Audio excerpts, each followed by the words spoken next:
Hello everyone. Today I am going to teach you lesson number 1, My Land of class 7th. It's a poem by Thomas Davis. जैसा कि बच्चों आप लोग देख रहे हो, आपको एक पिक दिख रही है और पिक में आप तस्वीर जो देख रहे हो, तस्वीर में क्या दिख रहा है? आपको भारत माता की तस्वीर दिख रही है। तो ये जो पोयम है वो हमारी भारत माता के बारे में है। इसमें जो कवि है, कवि का नाम क्या है? Thomas Davis. वो कवि भारत भूमि, भारत माता, अपनी मातृभूमि के प्रति अपने प्रेम को दर्शा रहा है और अपनी मातृभूमि के गुणों का वर्णन कर रहा है। तो अब हम पढ़ते हैं पोयम को।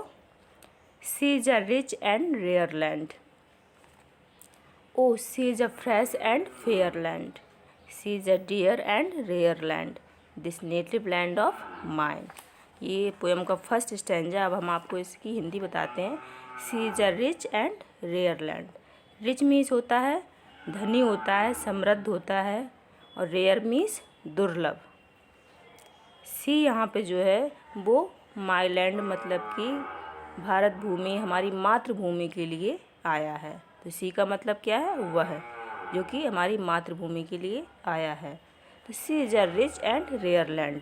हमारी जो मातृभूमि है वो कैसी है? समृद्ध है और दुर्लभ भूमि है।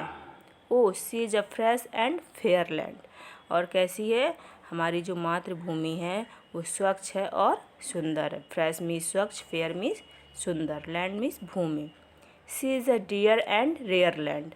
और वो हमारे लिए कैसी है? डियर मतलब प्रिय है, प्यारी है हमें, एंड रेयर लैंड, और रेयर मीन्स दुर्लभ भूमि है।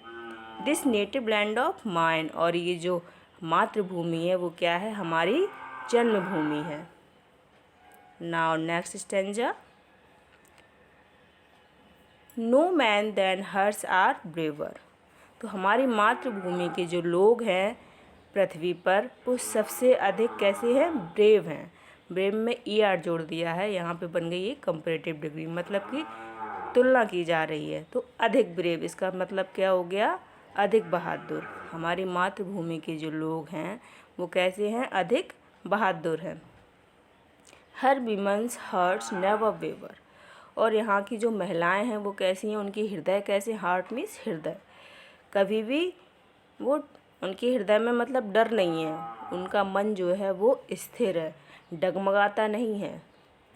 I would freely die to save her. और मैं अपनी मातृभूमि की सुरक्षा करते हुए स्वतंत्रता से मर जाऊंगा, मतलब अपने प्राण दे दूंगा। And think my lot divine.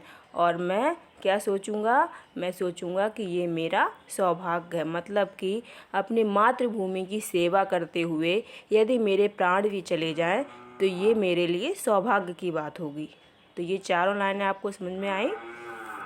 इसमें क्या बताया गया है कि हमारी मातृभूमि के जो लोग हैं वो कैसे हैं? अधिक बहादुर हैं, और यहाँ की जो महिलाएं हैं वो निडर हैं, उनका मन स्थिर है, और हमारी ऐसी मातृभूमि की सेवा करते हुए यदि प्राण भी चले जाते हैं तो ये हमारे लिए सौभाग्य की बात होगी। Now next stanza. She is not a dull or cold land. हमारी जो मातृभूमि है बच्चों, हमने बताया है आपको, सी इसमें बार बार माई लैंड मतलब कि मातृभूमि के लिए यूज हुआ है, भारत माता के लिए। सी is not a dull or cold land. मेरी मातृभूमि जो है वो कैसी नहीं है? डल नहीं है, नीरस नहीं है, कोल्ड मीन्स ठंडी नहीं है। No she is a warm and bold land. नहीं तो वह कैसी है? ठंडी और नीरस नहीं है, बल्कि कैसी है? वार्म मीन्स गर्म, एंड बोल्ड, बोल्ड मीन्स वीर भूमि है। हमारी जो मातृभूमि है वो गर्म और वीर भूमि है। O she is a true and old land. और कैसी है? ट्रू मीन्स सच्ची, ओल्ड मीन्स प्राचीन। तो हमारी मातृभूमि जो है वो सच्ची और प्राचीन भूमि है। This native land of mine. और ये जो हमारी मातृभूमि है वो क्या है? हमारी जन्मभूमि है। Could beauty ever guard her. अब नेक्स्ट स्टैंजा बच्चों। Could beauty ever guard her and virtue still reward her, no foe would cross her border, no friend within it pine. इसमें क्या बताता है poet could beauty ever guard her, क्या सौंदर्य कभी उसकी रक्षा कर सका। And virtue still reward her, और जो वर्च्यू मतलब सद्गुण, वर्च्यू का मतलब सद्गुण, और रिवार्ड मीन्स पुरस्कृत करना, तो सद्गुण जो हैं वो उसे अभी भी पुरस्कृत करते हैं। नो फो, फो मीन्स होता है इनेमी, दुश्मन। No foe would cross her border, कोई भी दुश्मन उसकी सीमा को पार नहीं करेगा। No friend within it pine, और कोई भी मित्र जो है वो कभी कोई कष्ट नहीं सहेगा। मतलब जो हमारी मातृभूमि का दुश्मन होगा वो हमारी मातृभूमि में प्रवेश नहीं कर सकेगा, और जो हमारी मातृभूमि का मित्र है वो कभी कष्ट नहीं सहेगा, उसे मातृभूमि हमारी जो भारत माता उससे कभी कोई कष्ट नहीं होगा। पाइन का मतलब है सफ़र, मतलब कष्ट होना। Now it is the last stanza. O she is a fresh and fair land, तो हमारी जो मातृभूमि है वो कैसी है, स्वच्छ और सुंदर है। O she is a rare and true land, और कैसी है, दुर्लभ है और सत्य भूमि है।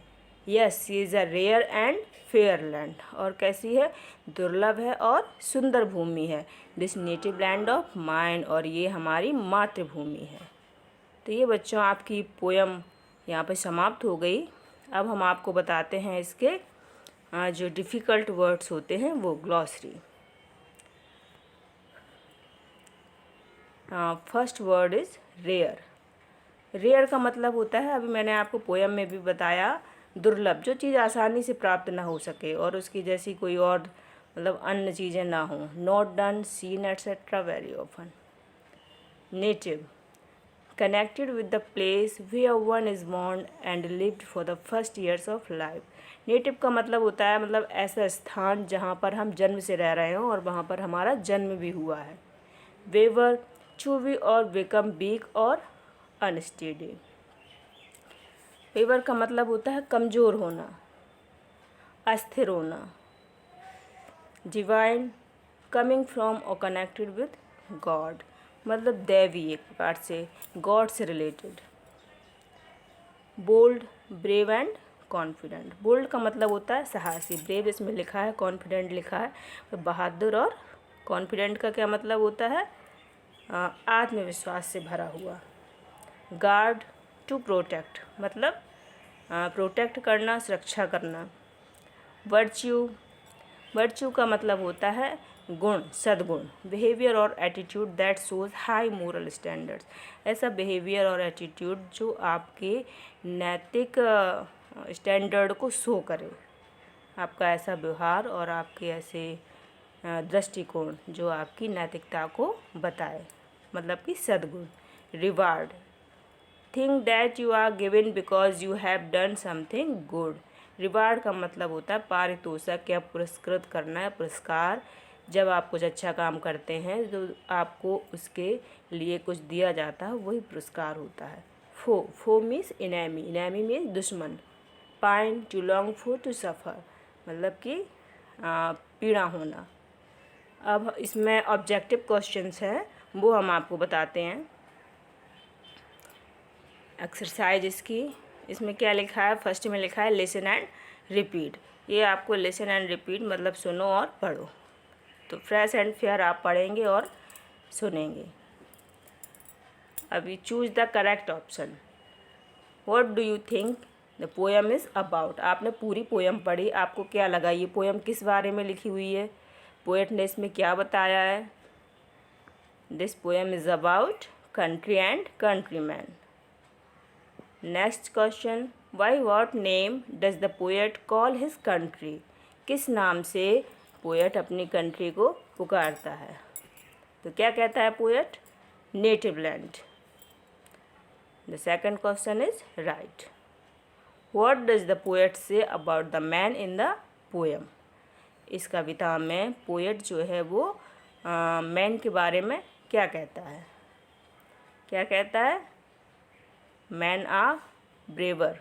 एक पोएम की एक लाइन में आपने पढ़ा था ना कि यहाँ के जो व्यक्ति हैं वो कैसे हैं, अधिक ब्रेव हैं।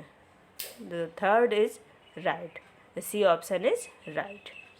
यहाँ पे आपकी एक्सरसाइज भी हो गई और ग्लॉसरी भी हो गई और आपकी पोएम भी फिनिश हो गई। ओके, अब बच्चों मिलते हैं नेक्स्ट पोएम के साथ। Thanks for watching.